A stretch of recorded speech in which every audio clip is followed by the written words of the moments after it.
Vita People, samahan niyo akong magluto ng sweet and sour na pampano. Prituhin muna natin, pero bago yon, lagyan muna natin ng pampalasa.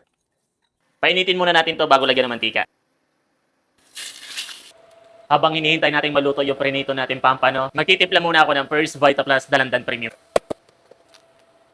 Haluin lang natin siyang mabuti hanggang sa matunaw. Meron na itong 5 power herb, ang malunggay, dahon ng sile, saluyot, oray, at talbos ng kamote. Pinagsama-sama na po yan dito sa isang sachet. Maganda, dalandan flavor, kaya masarap yung lasa.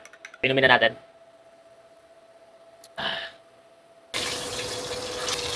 Tapos nang naprito yung pampano. First Vita Plus Dalandan Premium. Next step na tayo. Carrots, bell pepper, and syempre, luya. Ito people, ingisa na natin yung mga ingredients. Unahin na natin yung luya. Natin yung sibuyas. Next natin ang bell pepper. Carrots.